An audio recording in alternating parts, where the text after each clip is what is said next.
March 22nd, 1945. The air along the Rhine River smells of cordite and wet earth. A line of American jeeps kicks up dust on a narrow road barely 2 miles from the German-held East Bank. In the lead vehicle sits General George S. Patton Jr., pearl-handled revolvers gleaming at his hips, ivory cane resting against his knee. His aide, Colonel Charles Codman, grips the dashboard as the jeep lurches forward. Ahead, the road curves into a forest where German positions were reported just hours ago. Codman leans close, voice tight with urgency. "Sir, you can't go there. Intelligence says enemy units are still in those woods." Patton doesn't turn his head. He stares ahead through his aviator sunglasses, jaw set like granite. "Then they'll have the honor of meeting me." The jeep accelerates. By March 1945, George S. Patton had become a legend, not just among his own Third Army troops, but within the German Wehrmacht itself. His name appeared in intercepted radio transmissions with a frequency that unnerved Allied intelligence officers. German commanders repositioned divisions based on rumors of where Patton might strike next. He had earned this reputation through 11 months of relentless offensive operations across France, Belgium, Luxembourg, and into the German heartland. But the reputation came with a dangerous edge. Patton believed in one principle above all others: a commander must be seen. Not behind desks, not in rear command posts, but forward, where the killing happened. The Third Army had been activated on August 1st, 1944, in the aftermath of Operation Cobra, the massive breakout from the Normandy hedgerows. While other Allied commanders consolidated gains and worried about supply lines, Patton unleashed his armor in a sweeping advance that devoured French territory at a pace not seen since the German Blitzkrieg of 1940. His tanks rolled across the Loire, liberated Chartres, and stormed toward the German border. Within weeks, the Third Army had advanced farther and faster than any American force in the European theater. Patton's doctrine was simple: bypass resistance, cut supply lines, exploit chaos, keep moving.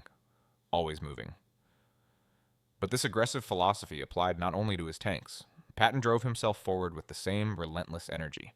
He routinely appeared at battalion command posts within artillery range of enemy positions. He walked through towns still smoking from house-to-house fighting. He crossed bridges his engineers had just finished repairing while German shells searched for the range. His staff officers developed ulcers trying to protect a man who seemed determined to die dramatically. Major General Hobart Gay, his chief of staff, once said that keeping Patton alive was harder than fighting the Germans. Patton's philosophy was rooted in history. He had studied every great captain from Alexander to Napoleon. He believed that soldiers fought harder when they knew their commander shared their risks. Modern warfare, with its radios and telephones, had created a distance between generals and battlefields. Patton despised this distance. He wanted his men to see him in their dust, hear his profanity in their ears, know that their general bled the same mud. This was not recklessness for its own sake. This was calculated psychology. When a tank crew spotted Patton's jeep rolling past their position toward enemy lines, they whispered to each other, "If the old man's up there, we can be too." By early 1945, the German army facing Patton was a shadow of the force that had conquered Europe. The Battle of the Bulge, Hitler's desperate winter counteroffensive in the Ardennes, had failed bloodily. German divisions were understrength, exhausted, and increasingly composed of teenagers and old men scraped from the bottom of the Reich's manpower reserves. Officers who had survived years of Eastern Front brutality now faced a different kind of terror. American industrial firepower combined with commanders who refused to fight by predictable rules. And no commander was less predictable than Patton. German intelligence files on Patton were thick with contradictions. They knew he was impulsive, profane, and obsessed with speed. They knew he believed in reincarnation and claimed to have fought in ancient battles. They knew his Third Army could cover 50 miles in a day when logistics said 20 was optimistic. But they also knew something else, something that made him particularly dangerous. Patton took the war personally. Other American generals fought with cold professionalism. Patton fought with fury. He insulted the enemy in press conferences, promised to urinate in the Rhine, and spoke of killing Germans with the enthusiasm of a man discussing his favorite sport. This made him easy to mock. It also made him terrifying. Wehrmacht commanders debated endlessly how to counter the Third Army. Some argued for mobile defense, others for fortified lines. The problem was that Patton ignored conventional military logic. He attacked when he should have consolidated. He advanced when supply lines were overstretched. He turned defense into offense with bewildering speed. During the Battle of the Bulge, when German forces had nearly broken through American lines, Patton pivoted his entire army 90 degrees north and attacked into the German flank within 72 hours, a maneuver most planners said would take a week. German officers captured after that battle spoke with genuine disbelief. How had he moved so fast? How had he known where to strike? The answer was simpler than they imagined. Patton knew because he was there. While other army commanders studied maps in heated headquarters, Patton drove to the front daily. He questioned lieutenants in foxholes. He watched terrain with his own eyes. He smelled where the enemy was weakest. His staff called these excursions reconnaissance. His superiors called them suicide missions. Patton called them essential. By March 1945, as the Allies closed on the Rhine River, Germany's last major natural barrier, Patton's habit of personal reconnaissance had intensified. The war was ending. History was being written. And George Patton intended to write himself into it with actions, not from behind a desk. His immediate superior, General Omar Bradley, had issued multiple orders attempting to restrict Patton's forward movements. Supreme Commander Dwight Eisenhower had personally warned him that losing an army commander to a sniper or random artillery shell would be catastrophic for morale. Patton agreed politely in headquarters. Then he climbed into his jeep and drove toward the guns. His aides learned to accept the inevitable. When Patton said he wanted to see the situation personally, it meant they would be spending the afternoon in range of German machine guns. George Patton did not believe he would die in this war, not from any rational assessment of odds, but from something deeper, a conviction bordering on mysticism. He spoke often of past lives, of dying in battles centuries ago, of knowing terrain he had never visited because he had been there before. To Patton, this war was not his first, and death would not be his last experience of combat. This belief freed him from the caution that paralyzed other men. When shells screamed overhead, Patton felt alive.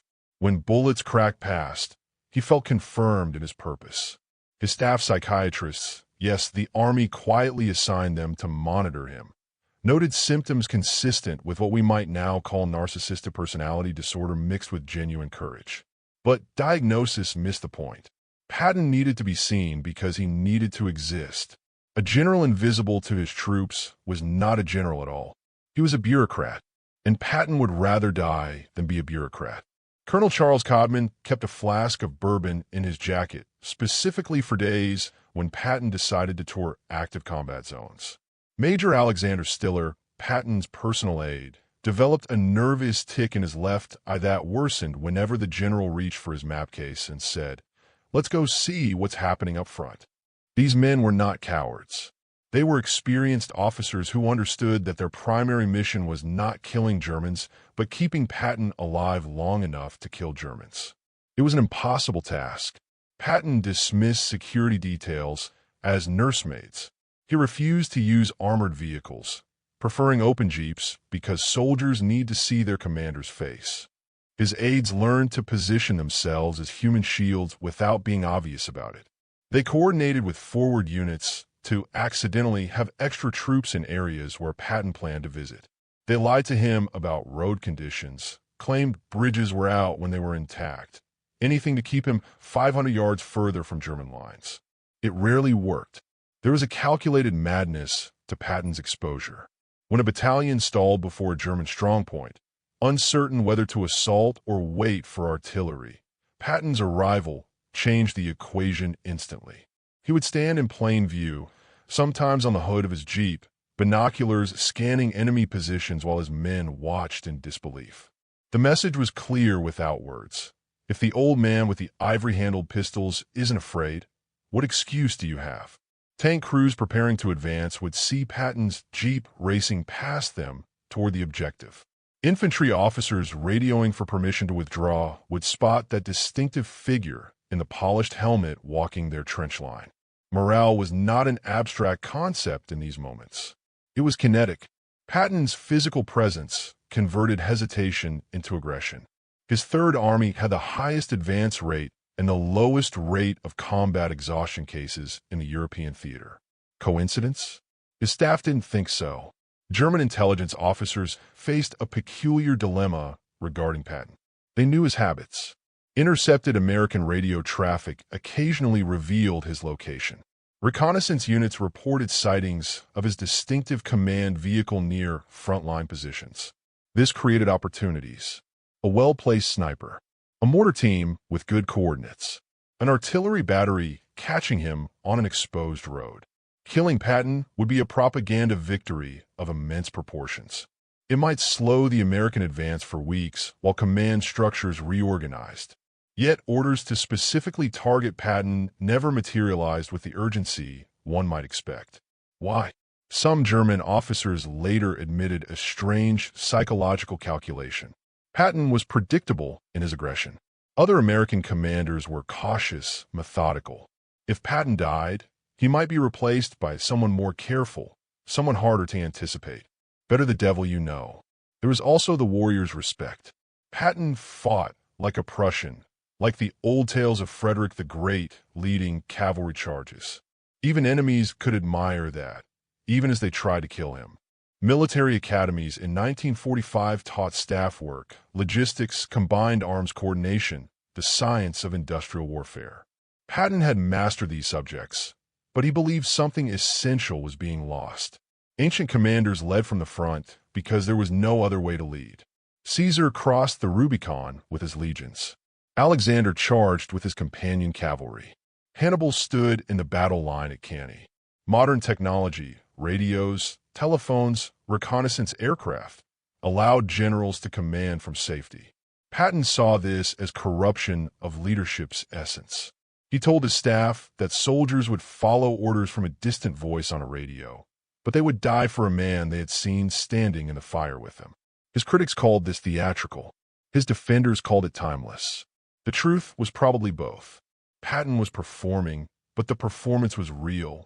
He genuinely believed that a commander's place was with his troops, and he was willing to die proving it.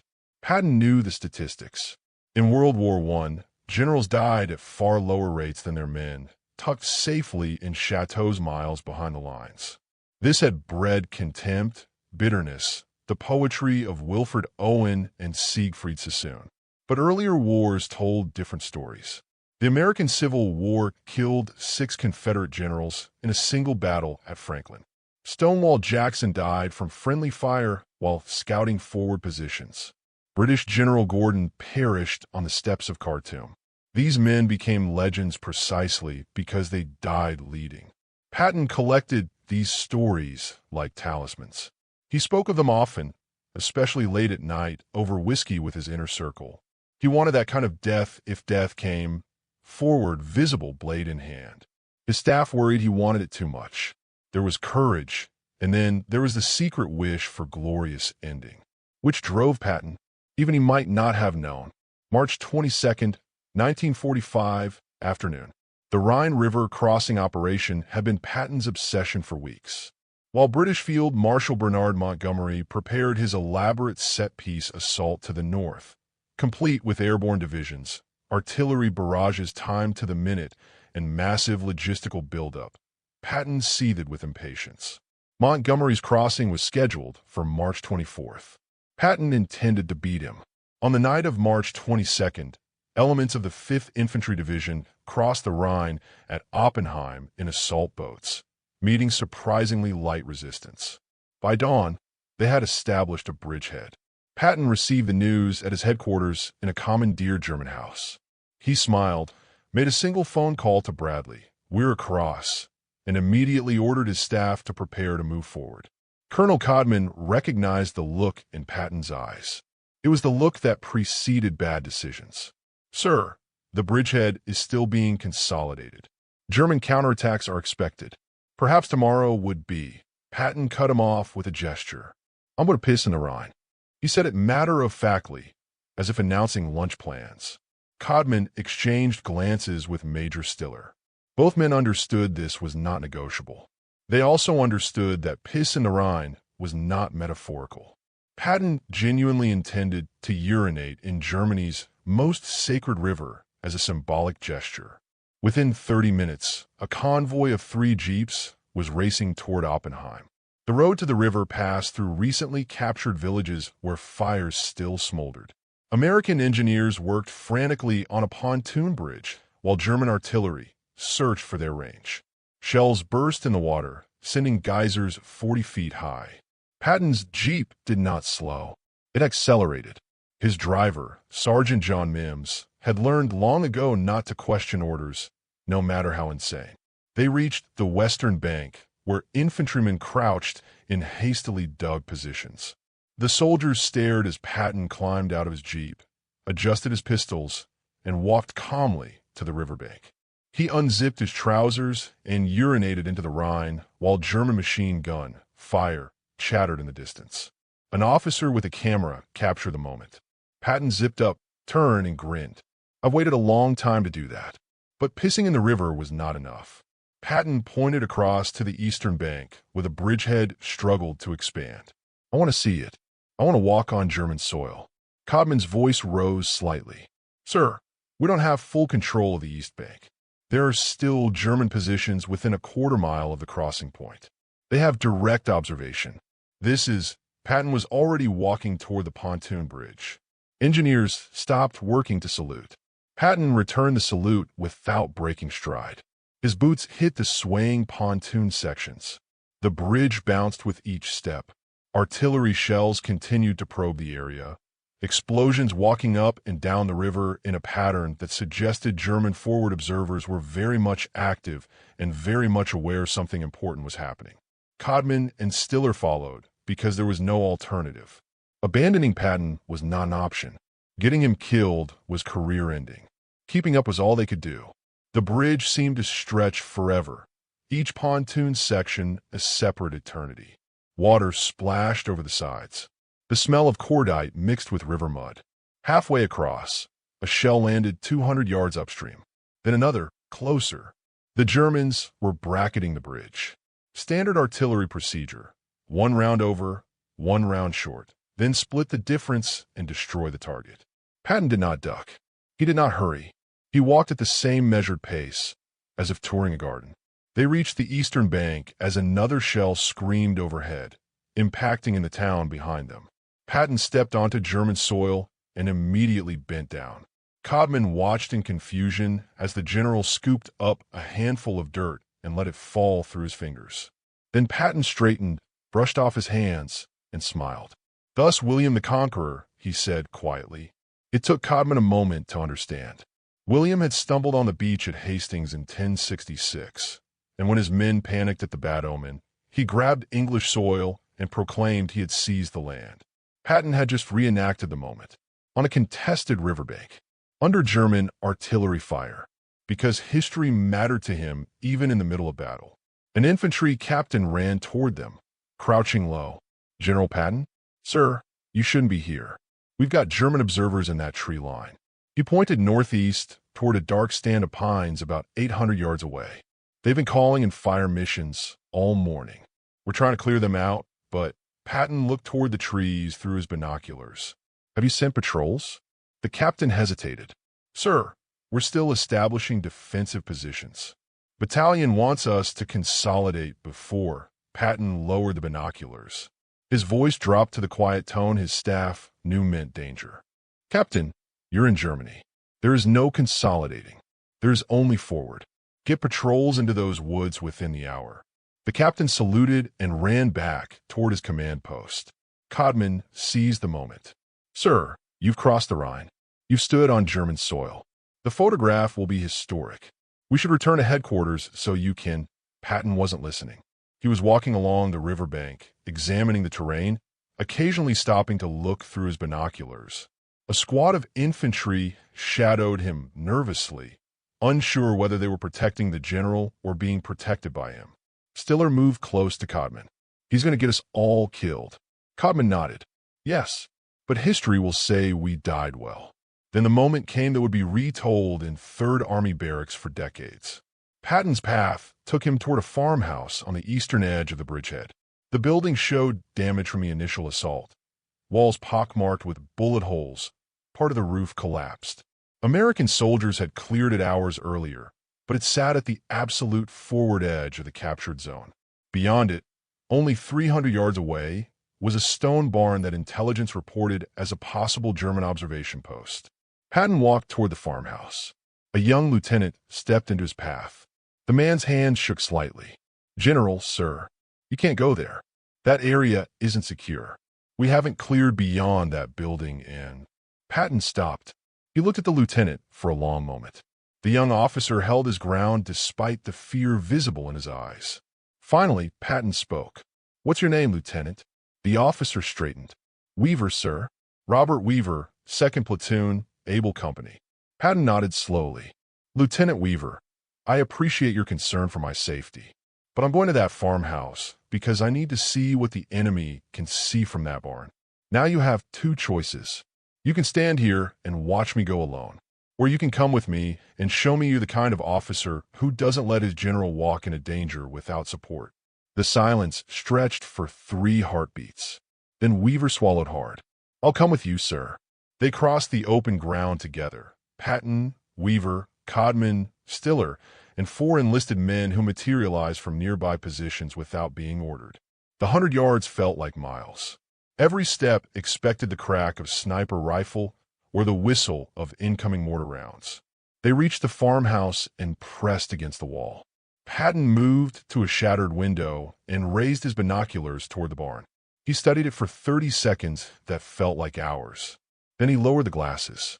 "That barn is occupied. I can see movement through the gaps in the walls. Mark it for artillery." He turned to Weaver. "Good work, Lieutenant. Your men should be proud to serve under you." As they moved back toward the pontoon bridge, Codman finally allowed himself to breathe. They had survived another of Patton's excursions. But as they reached the bridge, a single rifle shot cracked from the direction of the barn. The bullet struck a wooden post 5 feet from where Patton stood. The general didn't flinch. He turned, looked back toward the barn, and smiled. They missed. Then he walked onto the pontoon bridge and crossed back to the western bank as if returning from an evening stroll. Within hours, the story spread through the Third Army like electricity through wire. Patton had crossed the Rhine under fire. Patton had walked German soil while artillery searched for him. Patton had stood at the forward edge of the bridgehead and drawn enemy fire without flinching. The details grew with each retelling, as war stories do, but the core remained factual enough to inspire and terrify in equal measure. Soldiers who had never seen their commanding general suddenly felt connected to him. He wasn't a distant authority issuing orders from safety. He was out there, closer to the enemy than some frontline troops. Morale, already high from the successful crossing, surged to something approaching euphoria. The photograph of Patton urinating in the Rhine reached newspapers within days, though editors carefully cropped it to show only his back and the river. The image became iconic. American defiance literally pissing on Nazi Germany's greatest natural barrier. Patton loved it. He ordered copies and signed them for his staff with inscriptions like "The Pause That Refreshes" and "Making History, One Stream at a Time." His sense of humor about his own mythology was part of what made him simultaneously insufferable and beloved. General Omar Bradley's reaction was less enthusiastic. When he learned the full details of Patton's Rhine adventure, he called Third Army headquarters. The conversation was brief and one-sided. Bradley's voice, normally calm, carried an edge of genuine anger. "George, you commanded an entire army. If a German sniper had put a bullet through your skull on that riverbank, the military consequences would have been significant. The political consequences would have been catastrophic. Eisenhower already thinks you're a liability. Stunts like this don't help." Patton's response was characteristically unapologetic. "Brad, I crossed the Rhine a full 2 days before Montgomery's 3-ring circus. That's what matters. That's what the newspapers will remember. And my men will remember their general stood with them on German soil while the fighting was still hot." Bradley couldn't argue with results. The Third Army bridgehead at Oppenheim expanded rapidly.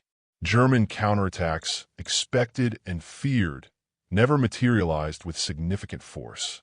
Wehrmacht units in the area were disorganized, exhausted, and increasingly convinced the war was lost. Patton's aggressive exploitation of the crossing pushed deep into Germany within days. His tanks rolled eastward while other Allied armies were still consolidating their own Rhine crossings. The race across Germany had begun, and Patton intended to win it. But within Third Army headquarters, the staff officers who had accompanied Patton to the Rhine processed the experience differently. Colonel Codman wrote in his private journal that night, "The general has no fear of death. I'm not certain this is courage. Courage requires acknowledging danger and choosing to face it anyway." Patton doesn't acknowledge danger. He doesn't see it, or he sees it and finds it irrelevant. This makes him impossible to protect and exhausting to follow. But God help me, I would follow him into hell if he asked. Major Stiller said nothing publicly, but his hands shook for 2 days afterward. The nervous tick in his eye became permanent. German intelligence reports from late March 1945 reveal a fascinating portrait of confusion. Multiple Wehrmacht units filed reports about Patton sightings near active combat zones. Some reports were accurate. Others were paranoid fabrications. The cumulative effect was a German command structure that believed Patton was simultaneously in multiple locations, personally directing operations across hundreds of miles of front. This wasn't entirely wrong. Patton covered immense distances daily, appearing unexpectedly at forward positions from Bavaria to Thuringia. But the German tendency to see Patton everywhere, he wasn't created a psychological effect beyond his actual presence. He became a ghost haunting their collapsing lines. One captured German officer, interrogated in early April, provided insight into enemy thinking. Major Friedrich Weber, a battalion commander in the 6th SS Mountain Division, described the moment his unit received intelligence that Patton's Third Army was approaching their sector. "We knew what it meant," Weber said. "Other American generals you could predict. They would consolidate, bring up supplies, prepare methodically. Patton would hit you before you finished digging your foxholes. And he would be there, personally. We heard stories from other units. He drove to the front like a madman. Some of our snipers had opportunities to kill him and didn't take them. Not from mercy. From fear that killing such a man would bring worse luck than letting him live. It sounds superstitious, I know, but you didn't see him. We did. He fought like he was possessed. The incident at the Rhine was not Patton's last brush with death that spring. On April 9th, he flew in a reconnaissance aircraft over German positions near Erfurt. Anti-aircraft fire damaged the plane, forcing an emergency landing in contested territory. Patton walked away from the smoking aircraft and hitched a ride back to headquarters in a passing supply truck. On April 14th, he visited a newly captured concentration camp at Ohrdruf and witnessed horrors that shook even his battle-hardened composure. He ordered every available soldier and German civilian to tour the camp, believing people needed to see the evidence of Nazi atrocities with their own eyes. That same afternoon, he drove to forward positions despite being visibly disturbed by what he'd witnessed at Ohrdruf. His need to be at the front intensified rather than diminished as the war entered its final weeks. General Eisenhower, Supreme Allied Commander, faced a delicate problem. Patton was invaluable. The Third Army's advance into Germany was spectacular by any measure, covering more ground, capturing more prisoners, suffering fewer casualties than comparable units. But Patton's disregard for his own safety created constant anxiety at SHEF headquarters. If Patton died stupidly from avoidable exposure to enemy fire, it would be a propaganda disaster.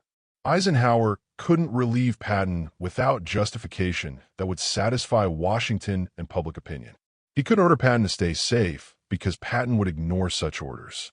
The solution was informal pressure through Bradley and quiet word with Patton's staff to keep an eye on him. Everyone understood this was futile, but the appearance of control mattered. By late April 1945, as Germany collapsed and Hitler's suicide became known, Patton's forward reconnaissance missions took on a different character. He was no longer just fighting. He was touring a conquered empire. He visited Berchtesgaden, Hitler's mountain retreat, and sat in the Führer's chair. He entered liberated areas of Czechoslovakia despite orders restricting how far east he could advance. Political considerations, the agreed-upon boundaries with Soviet forces, meant nothing to Patton. He wanted to keep going, to drive to Berlin, to beat the Soviets to Prague.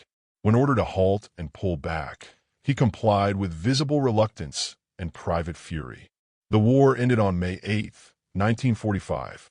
Patton had survived every reckless decision, every forward patrol, every moment of unnecessary exposure. Luck, fate, or providence, whatever force had protected him throughout the war, held until the final day. His staff relaxed for the first time in a year. Surely now, with fighting finished, Patton would behave more cautiously. They were wrong. In the months of occupation duty that followed, Patton continued his pattern of personal inspection tours, driving through unstable regions where displaced persons, former SS soldiers, and Soviet patrols created unpredictable dangers. On December 9, 1945, his staff car collided with an American truck near Mannheim. Patton suffered severe neck and spine injuries. He died 12 days later without ever walking again. The irony was not lost on those who knew him. He had survived countless brushes with enemy fire only to die in a traffic accident. Some said it was fitting. Patton's war ended not with glory, but with absurdity. Others insisted there was nothing absurd about it. Patton had always believed he would die in uniform, in the land he had conquered. And so he had. History remembers generals in two ways, by what they accomplished and by how they led. Patton's accomplishments are documented in maps showing the Third Army's relentless advance across Europe, in casualty statistics favoring his forces, in the speed with which Nazi Germany crumbled before his tanks. But his leadership, that walking into fire, that refusal to command from safety, that need to be seen bleeding the same mud as his soldiers, remains more complicated to assess. Modern military doctrine would classify much of Patton's behavior as reckless endangerment of command structure. No contemporary general would be permitted such personal exposure. Yet something essential was transmitted through those reckless moments. His soldiers didn't just follow orders. They believed. They believed their general would never ask them to go where he wouldn't go first. That belief converted ordinary men into an army that covered more ground and broke more enemy formations than anyone thought possible. Patton proved that leadership, at its core, remains an ancient art. You can command from a bunker with radios and computers, but to truly lead, you must stand in the fire and show others it can be endured. Whether that wisdom justifies the risk remains a question each generation of warriors must answer for themselves. Patton answered with his boots in German mud and his eyes on the enemy. History hasn't stopped arguing about whether he was right.